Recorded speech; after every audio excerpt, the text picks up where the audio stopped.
Hey everybody, there's a couple of things that have come up in the comments throughout my lore videos that I wanted to address.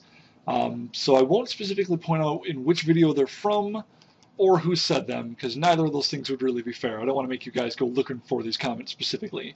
One of the two things is that the art of fire magic is obviously existing in Demon Souls, but we know from the Dark Souls lore, the game that I consider to have come first, that the witches of Izalith used fire magic. It died out, so to speak, because pyromancy was born from the bed of chaos. That's the short version of the story, anyway. Well, my response to this is that the queen, that Princess Guinevere ran away from Anor Londo to marry somebody named the flame god Flann.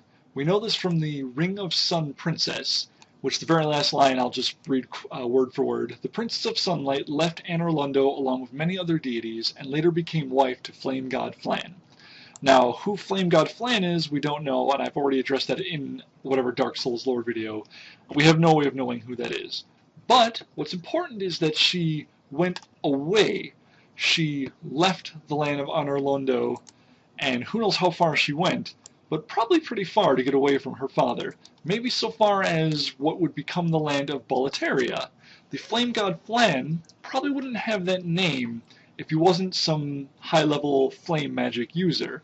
It's not really fair to believe in the first place that the Izalith witches were the only ones who knew fire magic. Probably many people knew it. Hundreds and thousands of people, for all we know.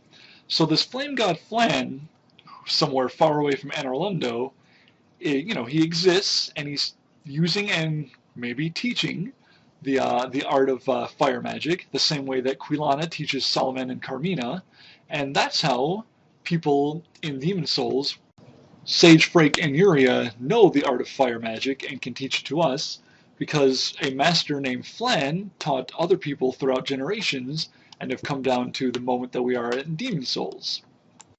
The second thing I wanted to point out is a quote from Solaire that a user named Fire Legend Mushroom brought to my attention. By the way, Fire Legend Mushroom is an awesome name. But the quote from Solaire is basically that the flow of time in Lordran is convoluted, or distorted. I don't remember which word. It doesn't matter. And the same thing can be said for the soapstones, and the same thing can be said for items and the world of Boletaria in Demon Souls. The flow of time is distorted for both worlds. What does this mean? Well, it could mean that I'm partially off about my timeline for the series, if you want to call them a series, in that Demon Souls came 1,000 years after Dark Souls. We don't actually know how much time it was, and maybe it wasn't very much time at all. In fact, the fact that King Jeremiah was kicked out of Latria, went to some distant land to get a powerful demon to come back and take over, sort of points out that the two games' timelines aren't all that far off at all. He's dead in Demon Souls, so we know some time has passed. Only the monk's robe exists still in Demon Souls. But in Dark Souls, he's alive and collecting the thing. At least as far as we know, that's what he's doing there. So that's the main reason I can think of to demonstrate how the flow of time could be distorted. It does mean it could only be a couple of years apart, or it could still be 1,000. With the time being distorted, who knows when Jeremiah left Latria and came to Lordran and when he went back. It's hard to say, but it's a very interesting point, and I wanted to share it with all of you in a video.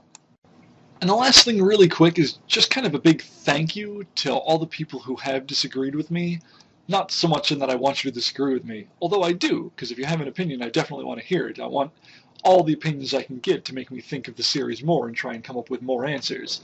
But what I want to thank everybody for is no one who has gotten on and disagreed has simply, called me a whore and flung poo and ran off. They've all told me why they disagree, what their point of view is, and given me more information to think about. And that's something that I'm really thankful for. I'm no puss, but I've seen some downright horrible things on some YouTube posted videos, and I consider myself quite lucky and honored to have the kind of audience that I do, those that are both respectful and informative. So basically, thank you everybody.